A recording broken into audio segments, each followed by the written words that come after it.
All right, excellent.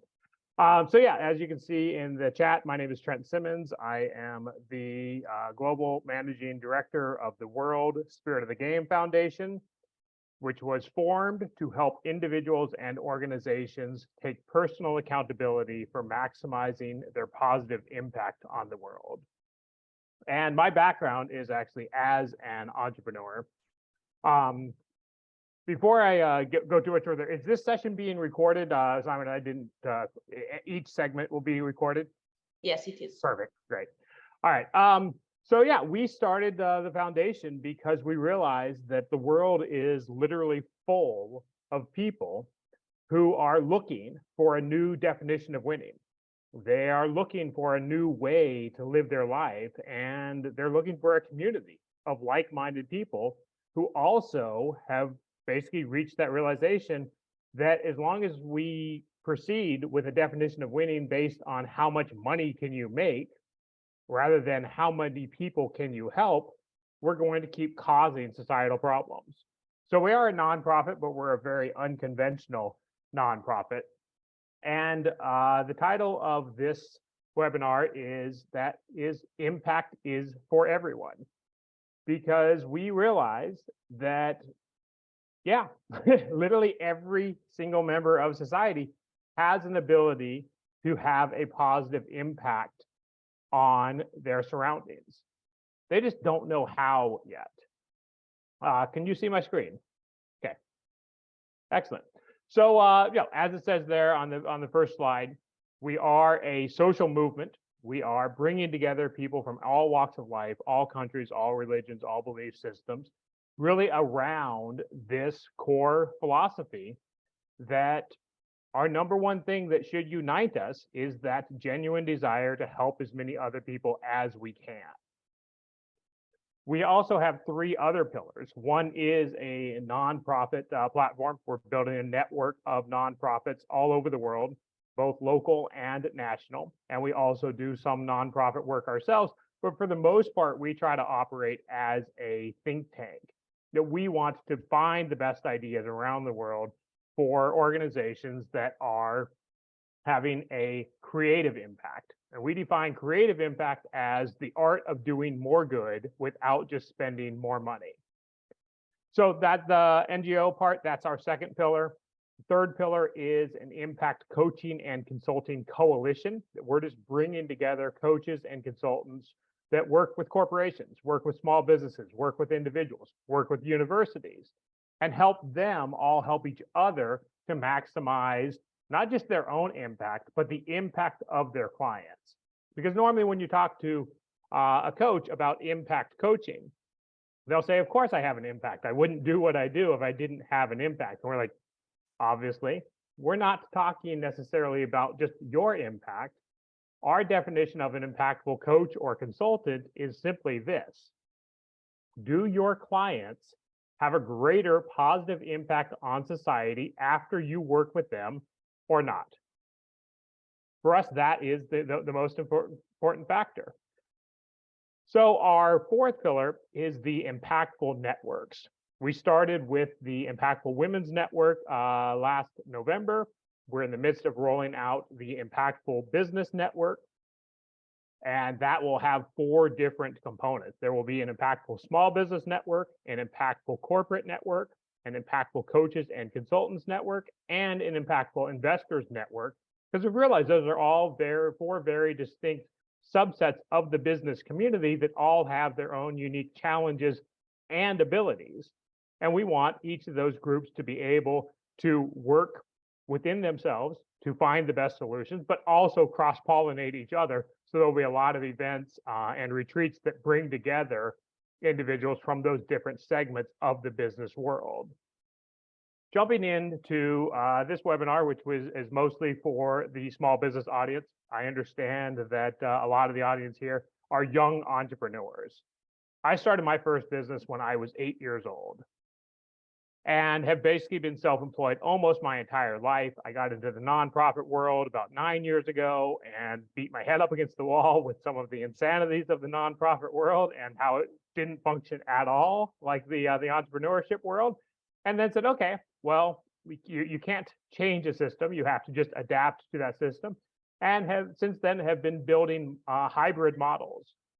So we help nonprofits to operate more efficiently, diversify their revenue streams, but we also help for-profits think like a nonprofit, and in some cases even act like a nonprofit, and therefore gain the benefits of a nonprofit. Some of those benefits include volunteers. A typical for-profit business doesn't think that they can get volunteers, but if you're implementing a social impact project, you can get volunteers even if you're not registered as a nonprofit. You also get brand ambassadors. With our system, ideally, we get you to the point that you will have people telling other people about your product, even if they never purchased anything from you themselves. So jumping right in, as I mentioned, these are our 4 pillars. We have a global network from the very beginning. We've been set up to try to cover all continents and most regions of the world. We really also are a nexus point. We regularly consult with people from academia, from government, from media, from corporate, from nonprofit, and from small business. And really, it's about bringing those different viewpoints together so that they can better inform each other. There's far too much siloing going on, and there's a lot of solutions they get left on the table because the people aren't asking enough experts outside of their immediate industry. So what's new about this network that we've built and that we continue to grow very rapidly? Hey, it's based on philosophy, but it's also based on methodology. As we mentioned, the art of doing more good without just spending more money. And later on in the presentation, we're going to show several key areas of your business that you could actually reallocate your spend from and get the exact same results while also having a positive benefit on your society. And then finally, combined marketing power. As I mentioned, I started my entrepreneurial journey at a very young age. I never, ever, anywhere along that road had somebody come to me and say, Trent, did you realize that you also could be using your business to positively impact your community? That conversation just never even happened. So that's really what we're trying to do on youth entrepreneurship, is just reach younger entrepreneurs and emphasize to you that if your mindset is that you need to start making money and have a successful business before you can start thinking about having a positive impact on society, you are dead wrong. You have got this backwards. If you were my age, that was fine. I was able to build a business successfully without having to do that. It was a very selfish model. I'm not proud of those actions, those businesses that I had that I used to be proud of before I kind of woke up and realized, oh my goodness, I actually could have been doing some good for others rather than just providing myself with the lifestyle that I wanted. So the thing is that has changed is now we have conscious consumers. If you are trying to enter the marketplace without a robust social impact platform, you are essentially entering battle with one hand tied behind your back. Because those customers, they're going to want to know why they should buy from you instead of their competitors. And they're not going to only care about a better mousetrap or a better price point or your personal story. They're going to also want to know, what are you doing? What are you planning to do? And that right there is a key word, planning. You don't have to be implementing all of this already, as long as you can tell your customers and potential, those customers might include corporations that want to support an impactful business. If you can at least tell them what you plan to do once you've covered your basic operating costs, they're far more likely to support you. Now you've given them an additional arrow in their social impact quiver. You've given them a reason to support you, a reason for them to reallocate some of their spend to you. And in many cases, it makes absolutely no difference to a corporation to reallocate a 50 or 100,000 or 100,000 pound contract to you instead of whoever they're giving it to right now. That's a very simple decision if you give them a compelling reason to do that. And that compelling reason is not, we're new. That compelling reason is, we're new and we have plans on what we will do with that money once you give us that contract, and then we will be financially stable. We can lower our production costs, which lets us to increase our overhead. And we're not going to just keep that overhead. We're going to spread that overhead around. We're going to do these different programs within the community. We're going to support these nonprofits. We're going to run this initiative ourselves. I realize I'm talking super fast here. As I mentioned, we have a lot of ground to cover. And I also want to leave room at the end for anybody here in the audience who does have a business and would like some real world practical advice on how you can get started with your social impact platform, even if you're not even making money yet, even if you don't even have a product yet. If there's no volunteers, we're going to conclude this session with what we call our creative impact brain training exercise, where we're going to give the audience an opportunity to give their ideas on a hypothetical company. We always prefer to work with real world examples if we can. So just anybody that would like to present your company at the end of this presentation, please type that in the chat, and we will try to give you some feedback on your ideas before we conclude.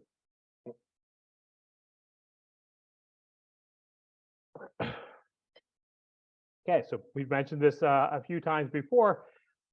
Our long-term goal here is actually to eliminate the term social entrepreneurship, impact entrepreneurship.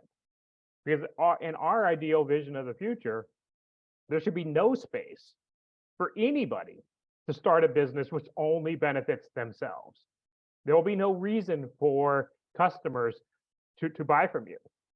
Even your friends are going to say, sorry, dude, I love you. I've known you since kindergarten or grade school, but yeah, you got to give me a better reason to support your business. The good news is, with our system, you don't have to come up with all the ideas yourself. We're going to show you how you can reach out to your external stakeholders and get them to give you the ideas that then will also give them the reason to support you down the road. So, as I mentioned, we're very global. But in today's day and age, as we're talking about before we jumped in here, with COVID, everybody is global now, or at least has the potential to be. So this is one of the things that we emphasize to everybody, whether this is a corporation or a small business. We don't care how crazy you think your idea might be. We probably know somebody in the world that's already doing it. If we don't know somebody that's done it, we know 4 or 5 people that are already trying to do it. Or if you ever come up with such a creative idea that we've never heard of it before, we put it into our global playbook. We go out and we'll find some people that also want to explore that idea with you. So another way of explaining the creative impact approach uses the leadership versus management analogy. Management means doing things the right way. Leadership means doing the right things. And those are ideally hand in hand, but not always. And there's far too many organizations that are great at management and horrible at leadership. In many cases, they're really bad at leadership because they are so good at management, because they do the things they do so well, they think that those are the right things to do. And this is basically where we're at right now. And we're approaching a tipping point rapidly. The progress on this globally has been phenomenal. Just in the last 5 years of people starting to wake up to the fact that if you own a business, you have exponential influence, exponential ability to influence your society, way more than you ever could as a simple individual in many cases. We will also work with individuals who show them how to leverage their position within a corporation or within a academia, et cetera. But overall, as a small business owner, you get to make the decisions. It's simply a matter of your personal priorities. So this is really what we're trying to bring to the CSR and ESG and sustainable development goals. Is great. These are all good starting points. Impact is what happens when any of those areas actually grow up. So our areas of specialty for established business So larger businesses, because we realize, we're not only talking to entrepreneurs here in this audience. Anybody that, is working within a larger establishment, we will run workshops to help with the employee engagement. We can also run those same workshops on your social impact development. Just as we mentioned, the best ideas rarely come from a single person, and true leadership also within an organization means being able to accept ideas no matter where they come from. So that's also that leadership development mentality of actually showing an organization how they can not just be open to ideas, but they can actually go out there and actively cultivate those ideas. And then doing a full spectrum analysis of an organization's current social impact platform, and then helping them to refine it and define it and develop it further. For startups, the number one thing we want to do at the beginning is just help you actually understand how big your network is and how big your potential network can be. And that's also another key word, that potential network. Right now, if you're only focused on making money, your network is limited to people interested in your product or your industry, or also in making money. Once you expand your scope to making money so that you can do more good, your potential network explodes. As we mentioned, that pool of contributors, ambassadors, volunteers, people that will go out of their way to make a business introduction for you because they care about your story, not just because they care about you or your business. And then that self-discovery and storytelling, because getting a great social impact platform, or even like the great ideas, that's just the first step. You also have to learn how to authentically tell this story. You have to learn the situations when you want to lead with your social impact platform and when you want to lead with your business idea. Going into a pitch meeting, if it's not a designated impact investor, first thing you probably better do is sell them on your business concept. Because if you start talking about your social impact right away, you might lose them. They might be like, oh, okay, we thought you were serious about making money. It sounds to me like you just want our money so you can go do some good. Even if that is who you are and what your agenda actually is, first thing you have to do is show them that they will get some return on their investment. But at the end, you can use your social impact platform as the tip, as the decision maker, the tiebreaker, the coin flip between whether they invest in you or a similar company that also came through their door that didn't have a social impact platform. On the other hand, there is an increasingly large pool of impact money that you have zero chance with if you don't have a social impact platform, or at least have some basic ideas on what you could do if there was that possibility of funding coming down there. So again, this is not about getting it all figured out 100% before you even get started. It's about just making sure that you are considering all of these elements so that you have the keys ready when a certain door presents itself to you. They say the opportunity knocks, but only once. Yeah, there's a lot of times where you'll be in a meeting, maybe right here, if you're in person there in London or Miami or Seattle, wherever else this conference is being held, that you might have a 1-minute conversation with somebody that could open a bunch of doors for you. But if all you have as a key is your business idea, and that person happens to be in a different industry, oh well, there goes that opportunity.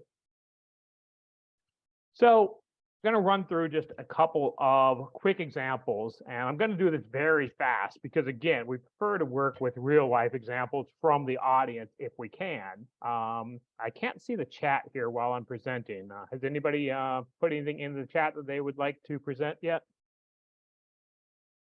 Nothing for now. Let's see if somebody wants to add anything in the chat. Okay. So our first example is a sake shop. And this was actually drawn from a real life example, somebody that I know. They have a full-time job, but they're trying to get their sake business going. They're mostly doing events right now, but they decided to open up a small shop a couple days a week. They're in there, initial conversation was, I don't have time to think about this type of stuff, Trenton. Really, I don't think that my clients care about that much either. Those are both very valid points. So a different approach is, okay, don't do this as the way to get your existing customers more excited about your business. Try this approach as a way to go out and get some new customers, a way to expand your business. Organize a sake tasting as a fundraiser for a local nonprofit. The local nonprofit is going to take care of the audience. They already have a community. They have every reason in the world to promote you because you're giving them something. You're giving them your expertise. You might have to give the sake also, but most likely you can split the cost with the nonprofit on that, or even have them cover at least your costs. So it doesn't have to cost you any money, just your time. So what are the potential benefits of this idea? And as you see, there are some other layers there, but we're going to go through this. If we don't have any volunteers, we can always circle back. And if anybody has any questions, always happy to go back to some of these slides also. Lesson number one, if you have a business, you most likely have a skill set or a product which can benefit a nonprofit or another impactful business. And again, that's another key area. Most people think, oh, how can I help a nonprofit? They don't also think, how can I also help that other startup entrepreneur who's also trying to figure out how to maximize their impact? There's a lot you can do for each other. So number two, after, you can probably offer your goods and services at a discount. It's not just about giving everything away for free. You can ask that nonprofit, or you can even make it a condition. Say, I'm not in a position to give you that much sake for free, but I can provide you with my vendor discount, and you can at least have it at my cost. Right there, you've already saved them 40 to 50% on if they were going to try to organize it on their own, even if they had another sake expert in their network. So also, it is, that can be your first client proof of concept for a new line of services. You probably also know some other people in your industry that once you provide that proof of concept, the nonprofit is not going to want to run another sake tasting event the next month. But I'm sure they'd love to have a sushi tasting event or a sushi making class. And you probably know a sushi expert if you're running the sake shop. Whatever the industry might be, you probably know somebody else, or just a wine tasting going back. And guess what else to benefit? Not just that you're creating potentially a new line of your business. There's going to be people that come to your event that might want to buy your product. You can get new customers directly. Again, a lot of this, it's not rocket science. It's not even really that new. It's simply a new way of approaching things. As we mentioned, reallocate some of your time and some of your spend from other areas of your business. Rather than running an ad in the paper to try to get new customers, try this approach. Do a cost-benefit analysis. Compare. How much did I spend on that ad? How many customers did it bring in? That's your customer acquisition cost. You run this. How many customers did it bring in? That's your customer acquisition cost. If it's not working, at least you know. Give it a try, because there's always additional benefits here, again, of expanding your network. So I'll pause here for just questions from the audience, or if anybody else has an idea on what this particular hypothetical business, or real world business even, could do. What else could a sake shop do? Or does anybody have any questions on anything I've covered so far? Any questions from the audience?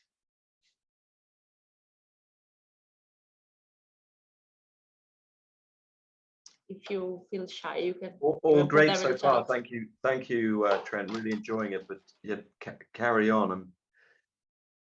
All right. Yeah, you're the expert. Let me absorb. Excellent. Well, like I said, we'll probably give you an opportunity to engage in this brain training exercise yourself at the end if we don't have any volunteers that actually present their actual businesses. Okay, so this is the second example. There was a individual with a series of tea shops that had been successful all across India, had opened up their first location in Switzerland, and they came to us asking if we had any ideas on how they could improve their social impact platform. And the thing is, they already had a great social impact platform. Their impact platform was that they sourced their tea exclusively from small scale farmers. That literally, it was a difference of life and death. And you might think that I'm exaggerating there, but during COVID, during the lockdown in India, they locked tea farmers out of the tea plantations for safety reasons, and people died. People were literally scrounging around in the forest, not enough food, and dying because they were not allowed to go to work. Whereas if it's a small farm, there's only 1 or 2 employees, the lockdown did not apply. In many cases, they were able to continue. But under normal circumstances, those businesses face a huge barrier to entry for the rest of the world. They just don't have the resources to get out there. So this company basically acted as the middle person for them, that they had that connection. They weren't great at telling their story. They were good at, hey, we've got really good tea and it's very authentic. Oh, and also we do this. But they hadn't kind of got to that element that, oh, guess what? It's not that hard to create a web page that actually tells the life story of an individual farmer. And when you buy that tea, there's a QR code, you scan it if you want to, and you can read the life story of the person you bought the tea from. Technology. There's just so many of these little elements that, yeah, it's really hard to figure out on your own.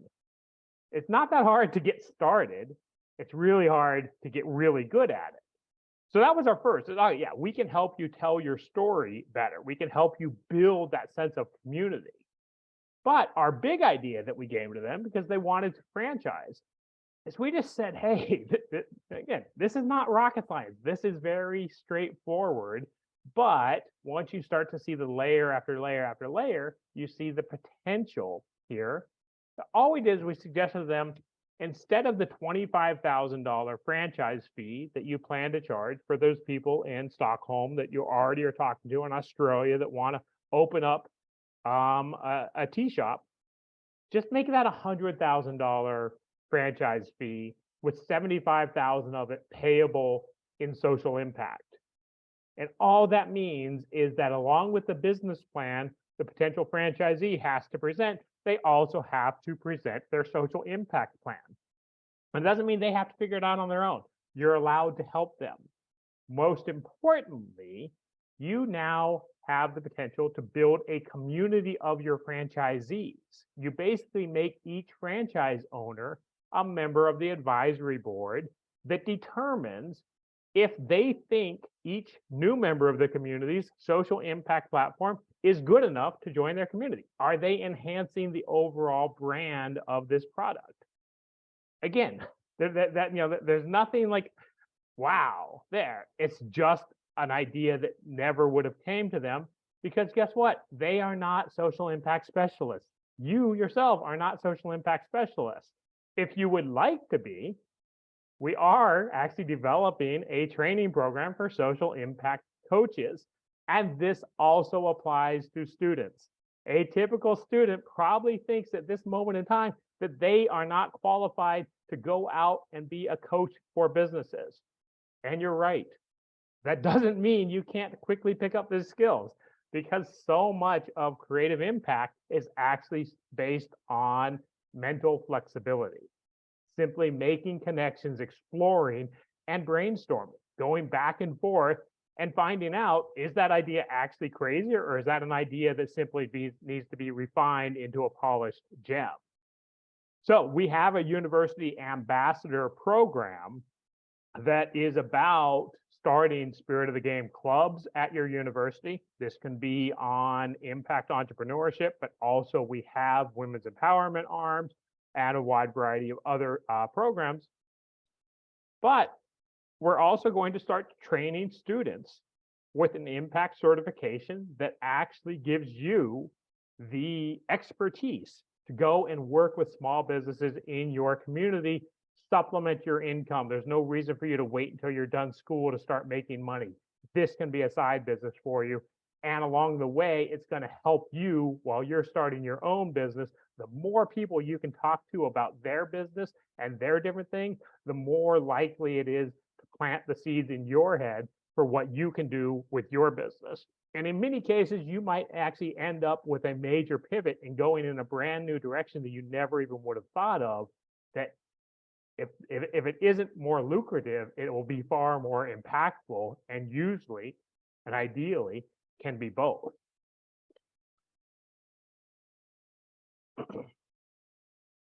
Okay, so what are some lessons learned from example number 2? Number 1, if you can tell your story better, you can also do more business, which lets you do more good.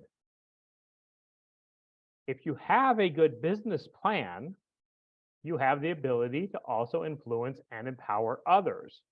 Franchising. And franchising doesn't have to mean only the conventional form of franchising where I'm going to pay you for your brand and the rights to use your brand in my city. There's also lots of other elements of franchising. You can, in theory at least, franchise your social impact platform. What do we mean by that? What we mean is if you figure it out and you create something that generates enough buzz that it's boosting your business in a significant way, there's probably other small businesses in a similar line of work in other cities around the world that would like to do that. And you can give it away for free, but if you want to run a group class, so you don't have time to go out there and mentor 100 people, or probably even mentor 10. Mentoring 1 or 2, no problem, because you get that feedback loop. You can bounce your ideas off of them. You can improve it along the way as you go. But there's no reason why once you get good at this, you can't create a group class and say, yeah, I just need $100 from each of you for the year, and I'm going to lead a monthly session.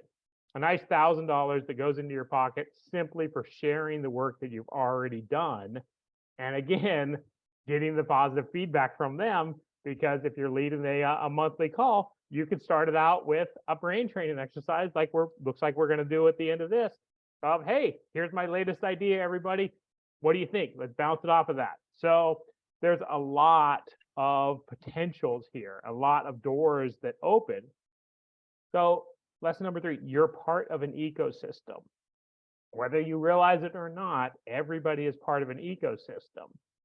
And when you deliberately engage external stakeholders, you can make them co-owners of your social impact platform. All right, any quick questions or ideas on example number 2? Is this sparking any ideas in anybody's head? Any other businesses immediately surrounding you that you can start to think of that, yeah, okay, I'm seeing some potential here?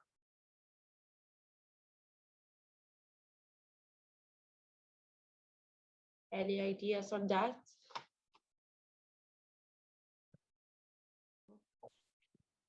All right. Probably they are on a lunch break. Yeah, no problem. So example number 3, your social impact platform is great. Like I said, that last example, they had a good one. It had some room for improvement. This was somebody that came to us because they had started a tourism business that went exclusively to wilderness preserves, and every tour raised extra money. They just added on a surcharge, and they were very upfront about it. This is how much extra you will basically be donating to that. You're still overall saving money from organizing the trip on your own because we have our vendors and we have our experience, and you're going to get a much better trip because we're professionals. We do this. But every single trip was raising money for a different wilderness preserve or wildlife preserve. What they hadn't done, again, was community. They didn't have any type of event afterwards.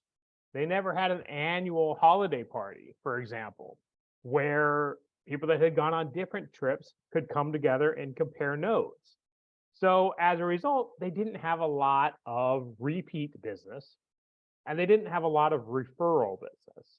They had enough, they were trickling by, but this is also the other area of what we do. If you already have a great social impact platform, we still consider it part of our mandate to give you conventional business advice on how you can get more clients, because then your social impact platform also improves.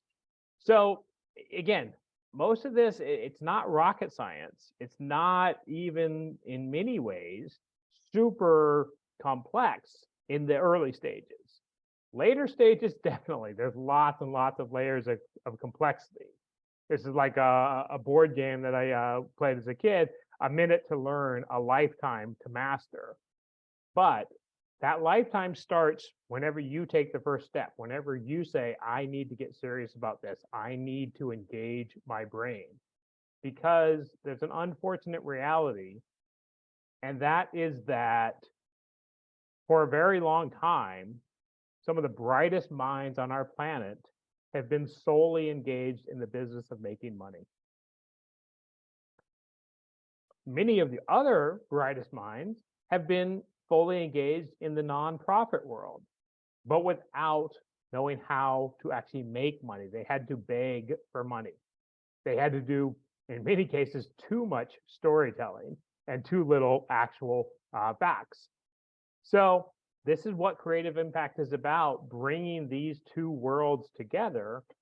And there's now a handful of top business schools in the world that are offering impact-ish MBAs. We only know a couple that are actually doing a really good job on it.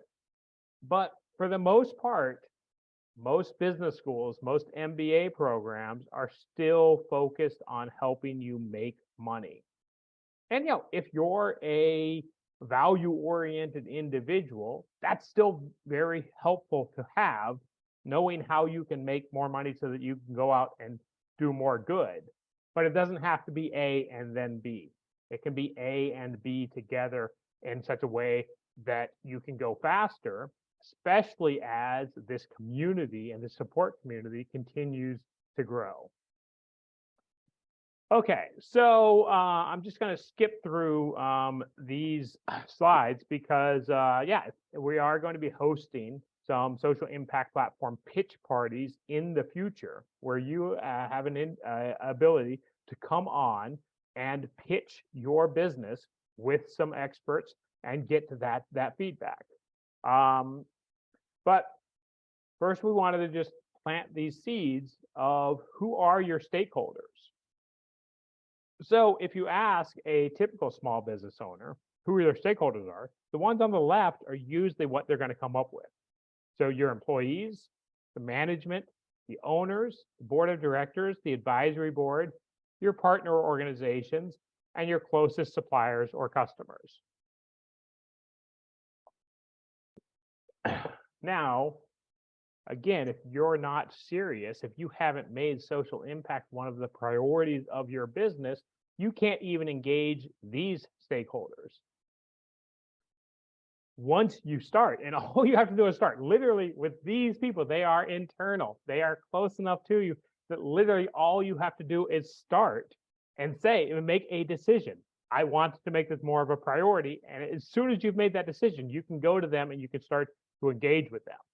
But if they don't think it's one of your priorities, they're probably not even going to bring it up on their own. You probably do have to engage, start this process yourself. However, once you get serious, once you decide that you're really ready to go deeper into this, now you can start to engage your external stakeholders, your general customers and suppliers, not just your closest ones. You can run a survey on your social impact platform. And you can get people thinking positively about your business just through a survey. Now let's expand that the next level out. Potential customers and suppliers. It is possible once you're get this a little bit more developed.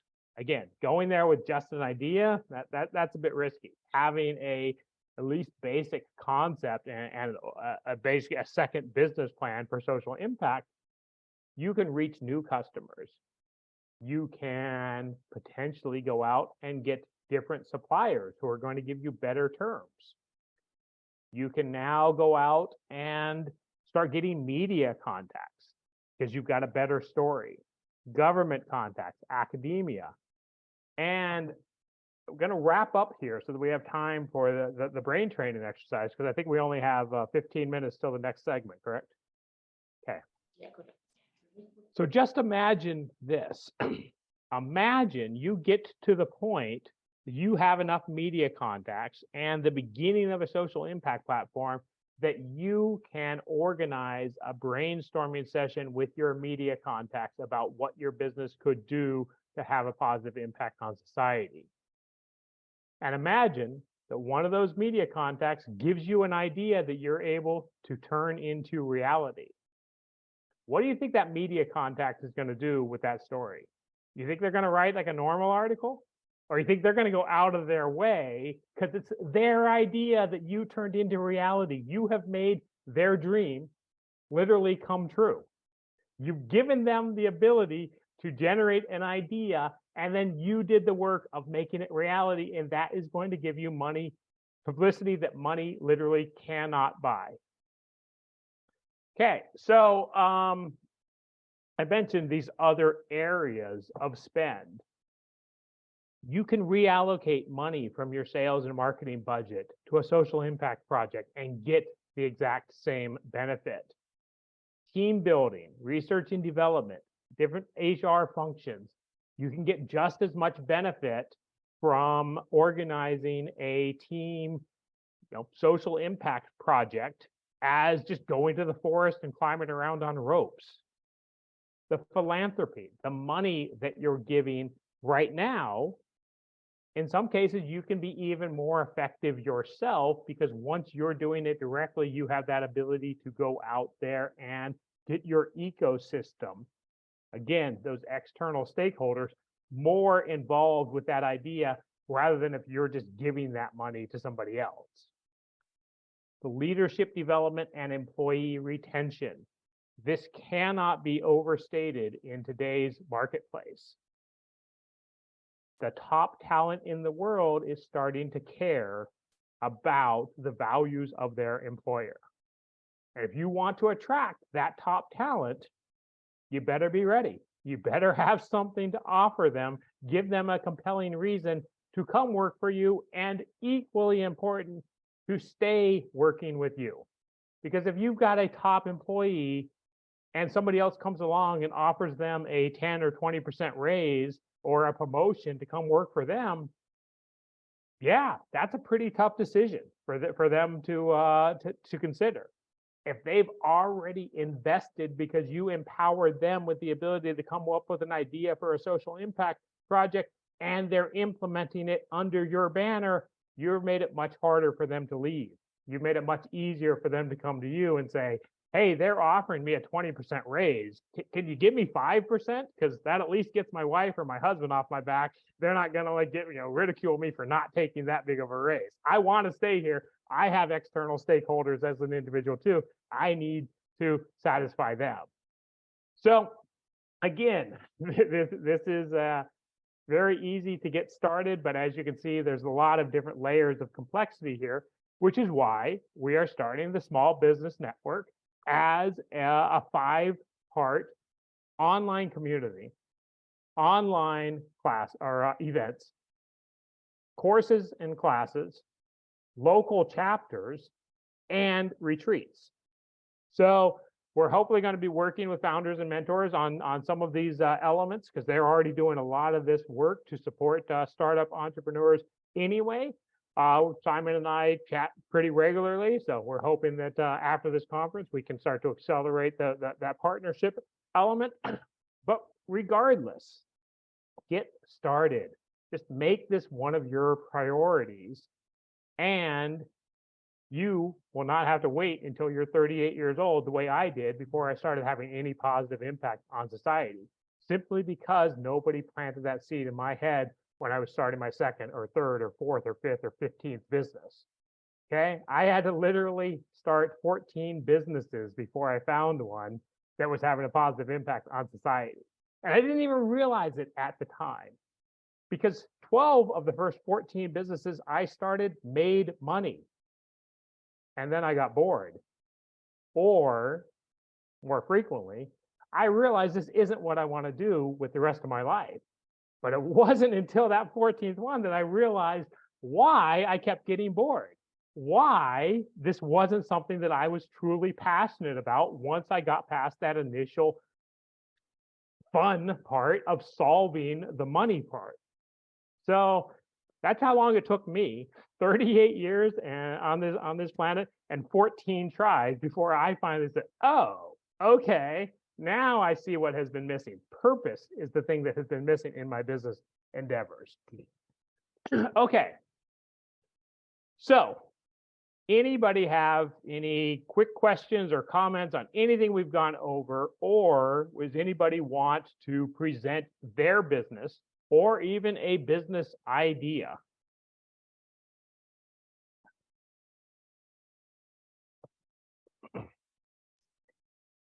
I found really interesting that you want to offer this service also for students, because I feel it's very important to educate younger generations on corporate social responsibility. So I thought that was very interesting. Well, it's not just about what they can do. Again, it's about helping them avoid the rat race. It's Yeah. about helping young people to actually find their purpose, because there's a lot of young people right now that are very, very frustrated that world leadership is doing such a horrible job with their Exactly. future. Yes, exactly. So And we if have you were, yeah, go ahead. we have one question in the chat.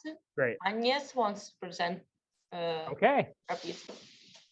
So Agnes, just give us like 1 or 2 minutes on your basic business, whatever stage you're at, and then 1 or 2 minutes on whatever ideas that you've already had about how you can use your company to have a positive impact on society. Hello. Yes. Okay, so my name is Agnes, and I'm based in Bradford. And I am a member of the University of Bradford Entrepreneurship Program. So I'm a benefactor, benefit from the program. So basically, my business is all about customizing wigs for children and women who are going through alopecia. And basically, those who have also lost their hair as a result of cancer, chemotherapy, and all causes of hair loss to them. So I customize wigs that fits them and is in line with their culture. So especially like the Black children, I customize braided wigs for them and all that. So right now, what I do is I train, right? There's this Black Bradford immigrants, women. So it's an association of for immigrant women who just arrived Bradford and they need to acquire skills. So I offer training to them on how to braid and how to also make wigs. So I've had 2 sessions with them so far. So that's like that's the way I've been contributing my own little way to them, because my business is relatively new. Sales have not been that good, so I really can't, I don't know anyway. So I decided to impart based on my own skills that I've acquired and also train them so they are available for my own employment also. So I've just gotten one among the immigrants to join my business in terms of making wigs after the training section. That's what I do for now. All right. Excellent. So before I jump in, does anybody else in the audience want to throw an idea out there first for Agnes on what else she might be able to do?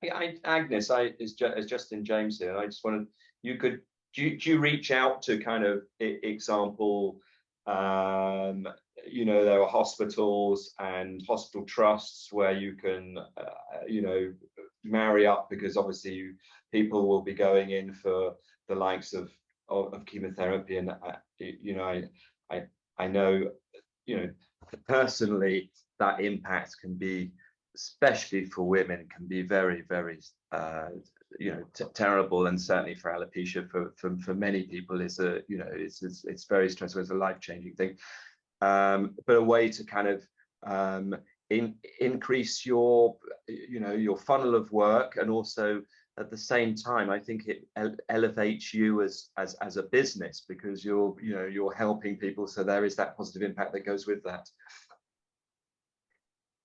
Yes, my business is new, but I have been in touch with, for example, Leeds Cancer Support, trying to get through to them. I've been to the office twice, and then I've scheduled a meeting. I've requested for a meeting to start, you know, to seek for partnership, and also seek for their advice on how I could add more value to these people, because I learned that presently they don't have anyone who is offering custom wigs for teens and children. So it has not been easy, I would say, to get through to the right persons, but I've been making efforts to get audience, and that hasn't been really easy for me. As a small... I have one other suggestion, and I have quite a few people, friends in the film world, just and some of them do hair and makeup, and obviously wigs are a huge part in that industry. Now, you know, obviously a lot of them are props, and they get back for the films and things, but it could be worth linking up. So whether there's a charity element for the wig makers, whether there's work for the wig makers when they're not making wigs for films, because obviously the quality that they have to make, they're very high quality. I mean, they certainly, that could be another possibility of linking up, and I could certainly help you with some introductions. Oh, that'd be so helpful. Because obviously that's your, obviously that's the people making things, and you need to kind of then connect with the people who need them. But certainly, you know, with I have other people within the NHS who are linked with various different trusts, and to sort of cast, you know, broaden your net and linking those people up. But you know, I have been making efforts, really. I would say it's been discouraging, the attention, or like trying to get through to them, but I'm making all efforts. I've been to St. James, and then I was told that they actually need a wig maker, but to get through to the manager, I was given her contact. She's not been responding. I've been to the office again twice. I just don't know. Anyway, thank you so much.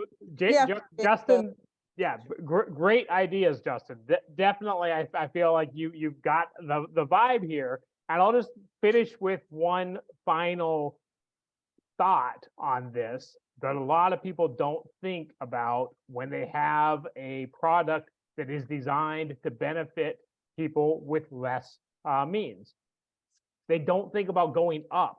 They don't think that you also have a product that is going to be in demand for high income clients, because you didn't start your business to help high income people, but you sell one wig at a high price that's going to allow you to give away 5 wigs at your discounted price, or for free. So it's something else for you to think about, how you can use your existing story to scale up your business into higher paying clients. It's not just about how you can help out more clients who can't afford you, because that's one of those ways that you can do it. And again, that's what's going to start triggering these stories, these ideas. And right now you have Tom Gamel in the comments who says, hey, do you have any interest in Facebook or Instagram ads? Sounds to me like they're offering to help you. Sounds to me like you've got a volunteer who's willing to spend at least a little bit of time helping you with your business that would not have if you were just saying, hey, everybody, I'm trying to start a wig making company so I can make some money. So great job, Agnes. Thank you for Thank you so volunteering. much. And yeah, Thank it sounds you. like our time is up. Tom's got his chat there in the his contact details in the chat. Thanks everybody for listening. And yeah, really happy to be part of this conference again. Enjoy the rest of your day. Thank you so much.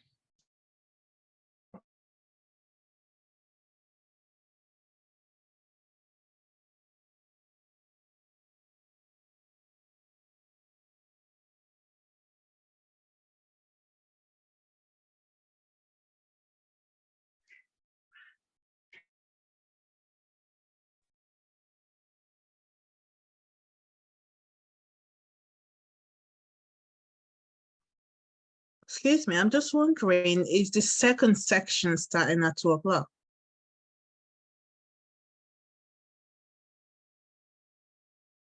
Can you hear me? I can't hear you. So the next session is starting now, briefly. Okay, thank you.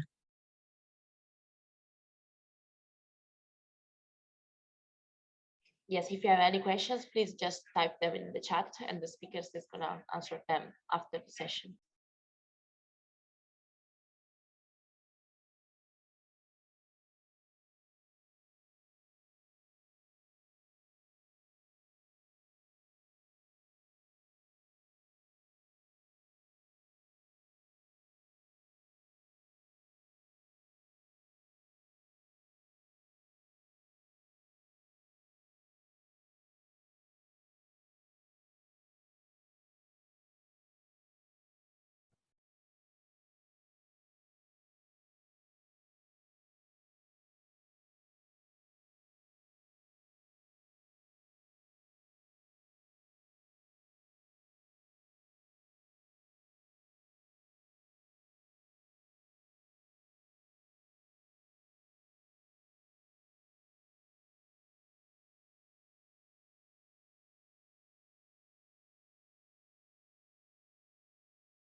Okay, at this point, traditional Mexican wave, starting at the back, hands up, and forward, Mexican wave, go on, and all the way down.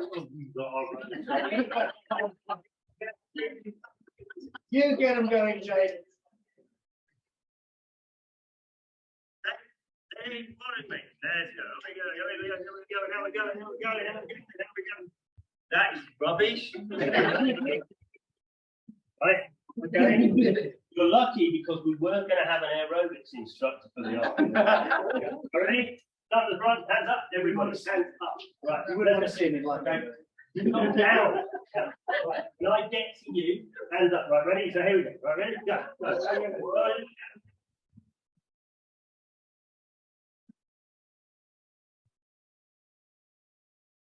Yasmin, before we start session, Yasmin, would you like to just come up and say a couple of words? Couple of words. Yasmin's our Toll Brownies International Ambassador.